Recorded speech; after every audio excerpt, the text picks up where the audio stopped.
Bonjour à tous et bienvenue à l'Institut des Libertés pour un nouveau délit d'opinion. On va parler comme d'habitude d'actualité avec Charles Gave. Bonjour Charles. Bonjour, Ça va? ça va peu, ça va, ça va. Super. Aujourd'hui on va parler principalement du déficit commercial. Donc on a appris hier ou avant-hier qu'on avait eu un déficit commercial record de 85 milliards d'euros, 84,7 très exactement. Sachant que le record précédent c'était de 75 milliards en 2011, donc suite à la crise financière. Donc ma question, déjà j'en ai plusieurs, mais on va commencer avec très large. Comment expliquer ce déficit commercial et à qui la faute quelque part? Alors, d'abord, un déficit commercial n'est pas toujours une mauvaise nouvelle. Il faut partir de la notion de balance des paiements. Une balance des paiements, par construction, étant une balance, est toujours positive. Donc ça s'additionne, elle est toujours à zéro. Elle s'additionne à zéro. Bon, ça s'additionne à zéro. Donc imaginez qu'il y a un pays extraordinairement productif. À ce moment-là, qu'est-ce qui va se passer? Tous les autres pays vont vouloir investir dedans. Donc il va valoir une balance des capitaux positive. Et donc il aura une balance des comptes courants négative, puisque les deux s'additionnent à zéro.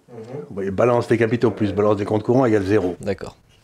Donc il est tout à fait évident quand on parle de la France, je ne pense pas que ce soit parce que la rentabilité du capital investi en France est particulièrement élevée que les gens se précipitent pour investir de l'argent chez nous et que donc on aura un déficit de notre commerce extérieur. Donc le commerce extérieur peut être en déficit pour d'excellentes raisons et c'est une très bonne nouvelle. Par exemple, les États-Unis pendant les années Reagan, quand il avait baissé les impôts et tout, avaient une rentabilité du capital investi énorme. Tout le monde investissait aux États-Unis, le dollar montait, ils avaient des déficits extérieurs monstrueux. Ce qui n'avait aucune importance, c'était une très bonne nouvelle pour les États-Unis. Bon, c'est pas le cas de la France, même si c'est ce qu'essaie de nous faire croire la presse, en nous expliquant qu'on a 7% de croissance, qu'on est de retour dans les 30 glorieuses, qu'on n'a jamais vu ça, etc. Les gens qui me racontent ça sont des gros plaisantins, des stipendiés, c'est-à-dire que c'est pas difficile, vous voyez le gars qui l'annonce, il est toujours dans un truc subventionné par l'État. Qu'il s'agisse de Libération, qu'il s'agisse du Monde, c'est toujours subventionné par l'État.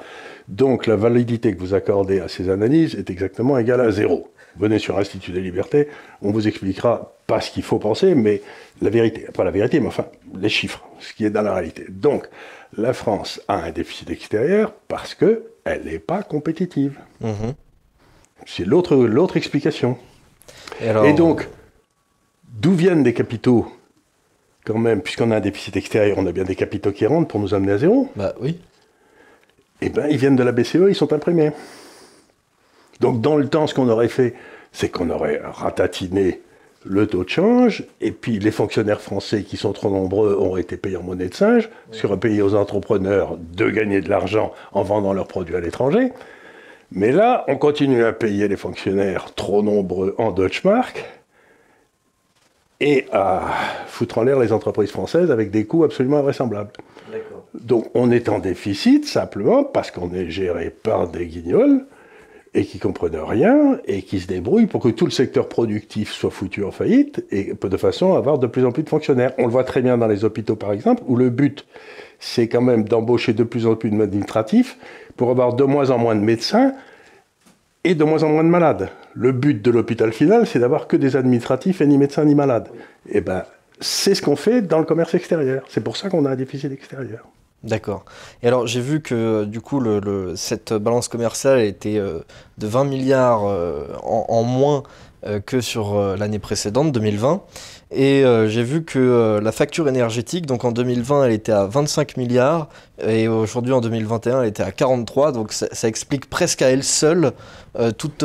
C'est comme on l'a expliqué ici longuement, je crois. Si vous foutez EDF en l'air, et vous êtes obligé, par exemple, d'acheter du gaz russe, si on n'avait pas forcé EDF à vendre 25% de sa production à perte à des soi-disant concurrents qui faisaient que piller EDF n'ayant pas rajouté 1 kWh au bilan énergétique de la France, tout simplement prenant le produit d'EDF et le vendant à une tierce partie en prenant une marge eux-mêmes, je ne sais pas s'il avait vendu, mettons 25% de sa production librement, peut-être cette balance commerciale de 22 milliards ne serait pas créée. Ouais. Et alors justement, dans certains journaux, c'est 22 milliards là. Toujours subventionnés justement, certains parlent donc avec ce déficit commercial record, de l'échec d'une politique libérale. Alors là, je vais vous lancer là-dessus. Qu'est-ce que vous pensez de ce diagnostic? Mais, si vous voulez, moi ça me fait toujours poiler l'histoire du politique libéral. On n'a pas de prix de marché.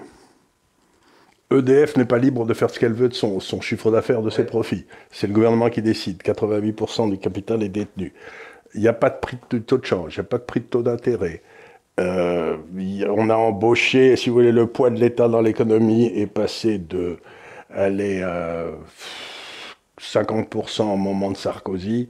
Aujourd'hui, on doit être à 62, 63. Donc on a ajouté 12 points d'État dans le PIB français, sans que le PIB privé augmente, et tout ça, c'est des échecs libéraux. Mais je croyais qu'embaucher des fonctionnaires, mettre des contrôles des prix, des contrôles d'échange et des contrôles de je sais pas quoi et des contrôles partout, c'était pas une politique libérale. La politique libérale, c'est des merden zizi.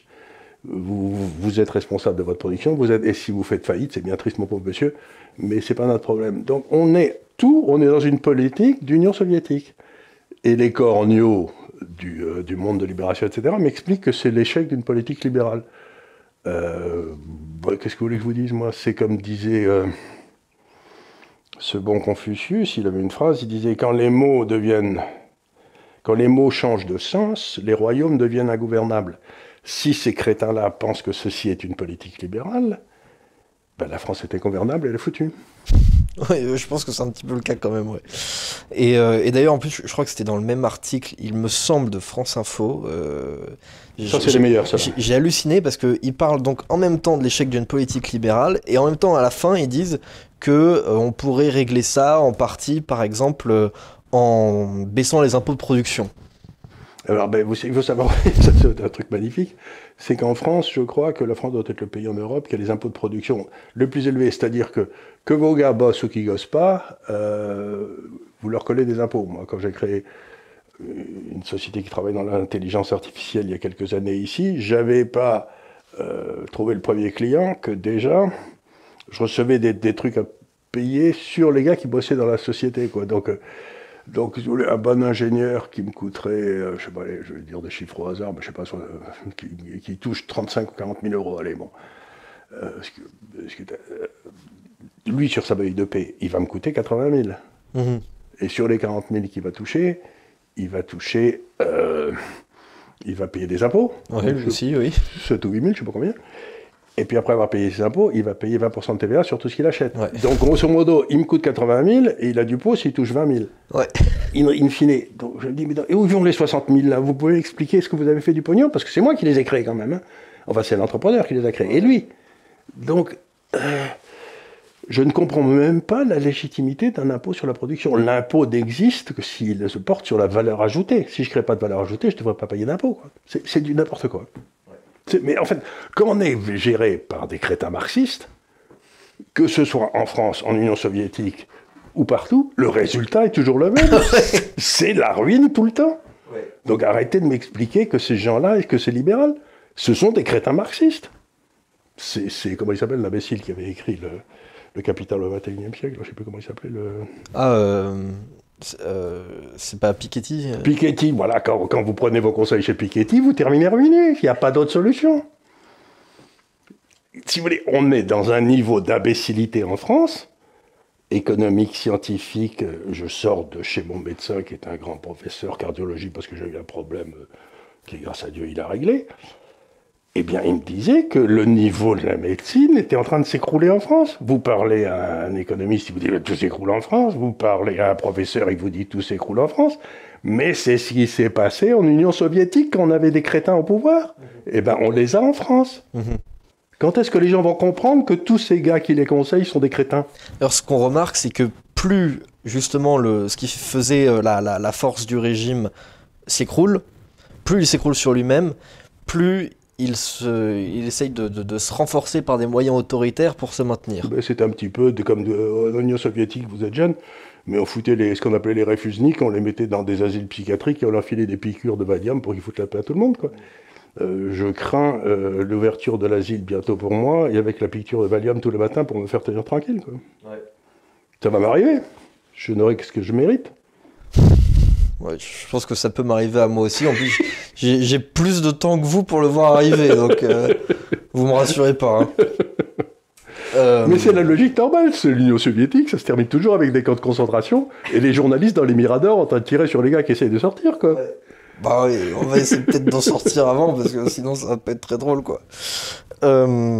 Surtout que encore aujourd'hui, même si on peut faire à peu près des émissions presque comme on veut, bon, Il faut quand même choisir ses mots. Hein. il faut quand même choisir ses mots, Il y a choisir des ses mots sujets. qui commencent par C et qui se terminent par D qu'on n'a pas le droit de prononcer. Hein. Ouais, exactement.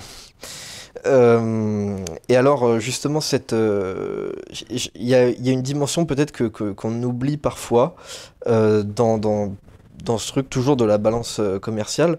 C'est peut-être éventuellement l'échec. On peut parler d'un échec monétaire, technocratique, mais j'y vois aussi un peu un échec diplomatique.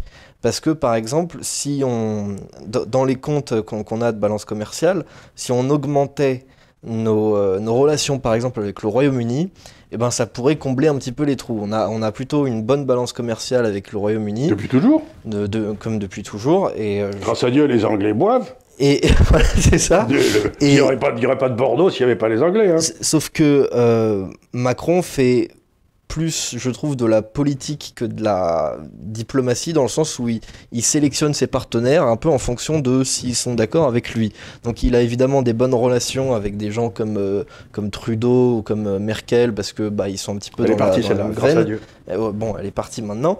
Mais par exemple, quelqu'un comme Boris Johnson, je sais pas, il n'essaye pas d'accentuer ses relations avec lui. Je crois qu'il y a toute une partie de l'élite française qui s'est jamais remise de la branlée qu'on a pris en 40 par les Allemands. Mmh. Bon. Et donc j'ai vu toute une série de hauts fonctionnaires français dont les pères avaient trahi avec Pétain en 1940, qui ensuite se sont précipités avec l'Allemagne pour essayer de dire vous êtes beaucoup plus fort que nous, donc on va faire un truc ensemble, nous on aura la force de frappe, vous aurez la force économique. Donc je crois que la diplomatie française a un biais pro-allemand, à cause de cette branlée qu'on a pris en 40, qui dépasse l'entendement. Moi, j'ai jamais eu ce biais, pour une raison assez simple, c'est pas que j'aime pas les Allemands, mais mon père a été gaulliste et condamné à mort en 41, donc lui, il s'est jamais couché. Donc dans ma famille, si j'ose dire, on a toujours été en guerre, on n'a jamais été... Mais quand vous regardez tous les hauts serviteurs de l'État, leurs papas étaient tous dans les bons cabinets déjà, à faire de la bonne chose et à faire ce que voulaient les bourgeois. Bon, je dis tout ça sans méchanceté aucune, mais ce que ça veut dire, si vous voulez, c'est que pour faire une bonne diplomatie, il faut être certain de sa force. Or, ils sont certains qu'ils sont faibles. Et ils ont tout fait pour le devenir. On peut dire tout ce qu'on veut de De Gaulle, mais il négociait en position de force. Ouais. Il négociait jamais en position de faiblesse. Quand il n'était pas d'accord, il faisait la politique de la chaise vide à Bruxelles, il n'y allait pas. Et il pouvait y avoir 15 personnes qui disaient non, il faut aller s'asseoir sur la chaise pour négocier. Lui, il disait j'ai rien négocié avec ces connards. Et il n'y est pas allé. Donc, une vraie diplomatie, ça part du principe de, je ne sais jamais si c'est Lord Salisbury ou Lord Palmerston qui l'avait dit au 19e, les nations n'ont ni amis éternels ni ennemis éternels, elles ont des intérêts qu'elles doivent défendre. Et la caractéristique de notre élite française, c'est que ça fait 40 ans qu'elle ne défend plus les intérêts de la France. Ouais. C'est quand même extraordinaire d'avoir des diplomates qui défendent les intérêts de l'Europe, qui défendent les intérêts des consommateurs d'électricité allemands contre EDF, etc., mais qui ne défendent jamais les intérêts du pays. Donc, si j'ose dire, toute la diplomatie française, menée par M. Macron, est menée par des traîtres. Et d'ailleurs, ça se remarque, puisque là, on a eu l'épisode récent où Emmanuel Macron a rencontré Vladimir Poutine. C'était un immense succès, ça. Il est pas reçu à l'aéroport, on le met dans une voiture, il rentre par entrée de service, et on ne va pas le chercher au perron, quoi. Ça veut dire, si vous voulez donner 4 claques à un mec pour lui signifier qu'il n'était rien, c'est quand même c'est remarquable. Poutine est toujours très fort dans la symbolique quand il reçoit des gens. Il n'y a même pas besoin d'entendre les discours, d'entendre quoi que ce soit. On regarde quelques vidéos, quelques photos de comment s'est passée la rencontre. On a tout de suite compris ce qui se passait. Ce qui se passait, exactement. Moi, j'ai le souvenir d'un truc que j'ai vu. Vous aviez Poutine et Obama. Et ils étaient là, tous les deux, l'air fâchés, ils ne se parlaient pas, personne ne disait rien. Et puis, vous aviez ensuite, 3 ou 4 ans après, Poutine et Trump. Et ils se donnaient des grandes claques dans le dos, ils rigolaient, ils étaient tout contents. C'est pour ça d'ailleurs qu'on s'est débarrassé de Trump. C'est parce qu'il était quand même trop copain avec Poutine. Mais je veux dire, simplement parce qu'il aimait bien, je ne crois pas parce qu'il était vendu à Poutine, comme on essayait de faire croire. Donc, si vous voulez, vous le dites, vous avez raison, l'expression physique est quelque chose de très important. Et quand vous avez... quand j'ai vu Poutine face à Macron, j'ai eu l'impression, je ne sais pas, quelle est l'image la plus...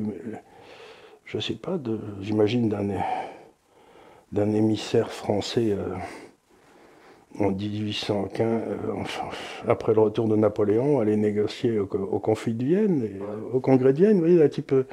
on n'a pas besoin de le recevoir, quoi, il ne représente plus rien. Et ce que je trouve un petit peu détestable en plus, dans la manière de Macron de faire de la diplomatie, c'est que lui, il fait tout pour affaiblir son pays, sauf que quand il va voir Poutine, par exemple, il se drape des épaules de la France éternelle. Il arrive dans l'avion officiel. Il se drape des épaules de la carrure de la France éternelle pour dire regarde, je suis quand même la France, je pèse. Mais sauf que derrière, il fait absolument tout pour que ses successeurs le fassent avec de moins en moins de crédibilité. Mais oui, puisqu'il dit qu'il faut créer une souveraineté européenne. Donc s'il y a une souveraineté européenne, il n'y a pas de souveraineté française, puisqu'il ne peut pas y avoir 2 souverainetés sur le même territoire. Oui, ça on est d'accord.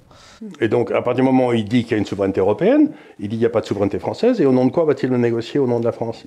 Il n'a aucune raison de l'être. Donc il y est allé en tant que, soi-disant, chef de l'Europe. Mais il est chef de l'Europe comme l'était le Maltais il y a quelques mois quand il était à la tête de l'Europe. Je veux dire, c'est rien du tout, quoi. Ouais. Et du coup, échec diplomatique total, parce que donc il y a eu ce moment-là en Russie, qui était un échec de communication énorme. Le lendemain, il va voir donc le président ukrainien Zelensky. Il dit qu'il a obtenu un accord avec la Russie.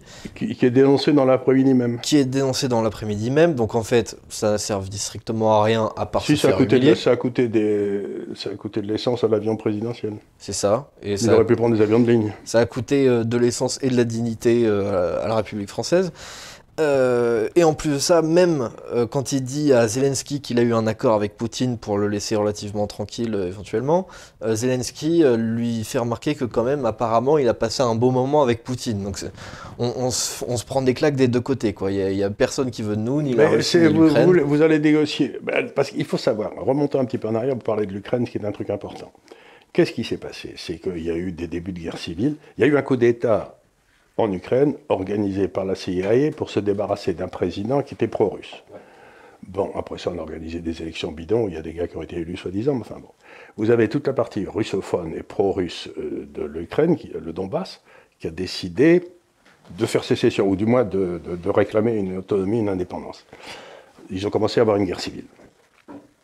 À ce moment-là, la France et l'Allemagne sont intervenus pour négocier la façon dont l'Ukraine devait traiter le Donbass.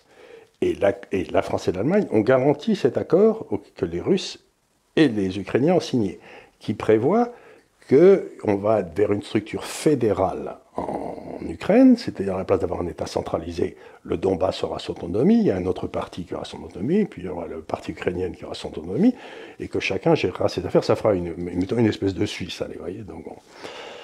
Et ça, c'était la France et l'Allemagne qui l'ont garanti. Et puis, les Ukrainiens, apparemment, continuent à bombarder les Donbassiens, en quelque sorte, et à essayer de créer des problèmes avec la Russie. Donc, quand Macron est venu négocier, ce que lui a dit probablement Poutine, c'est « Qu'est-ce que vous attendez pour appliquer le machin que nous avons signé ensemble il y a 3 ou 4 ans, et qui prévoyait donc... Il n'y a rien à négocier, puisqu'on l'a déjà négocié, qu'on avait trouvé une solution. Donc qu'est-ce que vous venez foutre ici, quoi? Et les Ukrainiens disent, Zelensky, on veut rentrer dans l'OTAN, mais les traités de l'OTAN prévoient qu'en aucun cas ne peut rentrer dans l'OTAN un gars qui est en état de guerre civile ou de guerre contre un autre pays. Donc ils ne peuvent pas rentrer dans l'OTAN dans la circonstance actuelle, puisqu'ils sont dans un état de guerre civile et potentiellement en guerre contre la Russie. Et donc, qu'est-ce qu'il va foutre? Qu'est-ce qu'il va négocier? Bah, visiblement rien du tout. Et donc, c'est sans doute parce qu'il voulait se montrer en tant que négociateur. C'est comme quand c'est le petit télégraphiste de Mitterrand qui avait accusé Giscard d'être le petit télégraphique de Brezhnev parce qu'il était allé se promener en Russie juste avant la deuxième élection présidentielle pour essayer de se montrer comme un grand diplomate et tout. C'est pire. Parce qu'au moins Giscard, il était grand, il avait de l'allure. Celui-là, c'est un gnome. Ouais, non, c'était vraiment déplorable. J'ai honte de le voir quand je pense que celui est l'état de la France. Je veux dire, au moins Mitterrand, c'était une ordure, mais quand j'ai été une ordure de France, j'avais pas honte. Lui, j'ai honte. Je me souviens de cet extrait, en plus, Macron a eu l'outrecuidance de lui-même le poster sur Twitter, c'était horrible. C'est un extrait où il est donc au bout de la table qui fait 20 mètres là, et il parle à Poutine, et alors tout transpire la faiblesse dans sa manière d'être. C'est-à-dire qu'il tripote son oreillette comme s'il était stressé, comme s'il passait l'oral du bac sans avoir révisé. Il regarde vers le bas, il regarde pas vers Poutine. Il regarde ses pieds. Il a une petite voix fluette et il tutoie son homologue en lui disant je me souviens lorsque nous avions négocié nanana. Oh, parle-lui normalement. Et donc en face on a Poutine comme ça qui le regarde avec un air complètement hagard, genre, qu'est-ce que t'essayes de me dire quoi. Mais il avait rien à dire. Ça m'énerve. Il avait rien à dire, rien à offrir. Ça m'énerve. Mais ça m'énerve aussi. Bref, sujet suivant, on va essayer d'aller un petit peu vite. J'avais plusieurs sujets, qu'est-ce qu'on va avoir? Peut-être Zemmour chez France Inter rapidement. Qui a dit un truc quand même rigolo face donc aux éditorialistes de France Inter. Il leur dit les yeux dans les yeux qu'il faut privatiser en tout cas une partie du service public. Il faut fermer France Inter. Donc est-ce que vous êtes d'accord avec ça? Faut-il privatiser le service public? Le service public qui n'en est pas un, il n'y a que deux solutions. Ou vous le privatisez pour qu'il devienne vaguement concurrentiel, j'en sais rien, ou vous le fermez, parce qu'un service public, si vous voulez, c'est un monopole. Et je ne vois pas pourquoi on paye des gens en France. Je crois que la Grèce a eu ses problèmes il y a quelques années, ils avaient fermé la radio nationale qui était que remplie de gauchistes en disant si ça vous fait rien, vous n'aidez pas au problème, vous faites qu'elle rende pire, donc on le ferme. Donc je ne vois pas du tout pourquoi ne pas fermer des trucs et puis de vendre, ça me semblait une bonne idée, vendre les longueurs d'onde, parce que je suis sûr qu'il y a des gens qui pourraient acheter ça. Ouais, ça doit valoir de l'argent ce truc-là. Sûrement, ouais. Je suis sûr que Bolloré serait d'accord pour acheter quelques ah oui, je pense. Bah là, il est sur une bonne lancée, Bolloré. Il rachète, achète justement. Oui, mais ça, tout le monde le sait qu'il achète. Il a bien raison d'ailleurs. Donc voilà, il propose de garder sous monopole d'État France Culture, France 5 et Arte. Voilà. Ce qui me semble à peu près correct. Il y a des bons programmes. Mais à condition qu'il ne fasse pas d'information. Je veux dire, France Culture, s'il me joue la 5e de Beethoven et tout, j'en ai rien à foutre, qu'il soit privatisé ou publié, je peux aller sur... mais je veux pas de système d'information qui soit fondé sur ces gars-là. On pourrait supprimer l'agence France Presse aussi, ce serait peut-être une bonne idée, ça. Ah oui, ouais, pourquoi pas, ouais. Ça sert à rien, ce truc-là, ça rédige les bulletins qu'ensuite les autres vont lire à France Inter. Ouais. Donc ils vont repérer. En plus, il y a déjà France Info, donc... Enfin, bref, c'est un peu... et peut-être un tout dernier sujet en 2 minutes. Je suis assez agacé en ce moment parce que quand même, le niveau de cette campagne m'attriste énormément. C'est-à-dire qu'on a d'immenses problèmes qui se posent à ce pays et on parle de tout sauf des problèmes.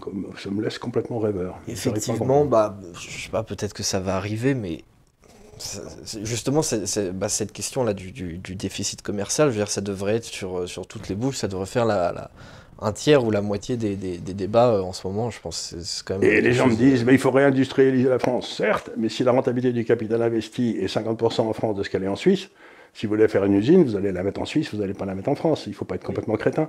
Donc il faut s'attaquer au fait que la rentabilité du capital investi en France est la moitié. Et pourquoi? Parce qu'on a 3 fois trop de fonctionnaires. Donc il y a quand même des choses qu'on peut pas. Il faut à un moment ou à un autre qu'on dise la vérité, quoi. C'est pour ça qu'en plus on parlait un petit peu des impôts de production tout à l'heure, parce que évidemment ça va avec... Il faudrait mettre des impôts de production sur les fonctionnaires, ça les ferait rire. Oula, je pense qu'on n'est pas prêt de le faire. Peut-être en 2 minutes, l'affaire des truckers. Donc au Canada, ça continue. Ça c'est extraordinaire au Canada, parce que, encore une fois, c'est ce que disait Huxley, vous savez. Il disait « Les peuples sont toujours sauvés par les gueux et trahis par les bourgeois ». Ouais, c'est ce qu'on disait la semaine dernière. Ouais. Eh bien, vous en voyez une parfaite. C'est-à-dire que vous avez...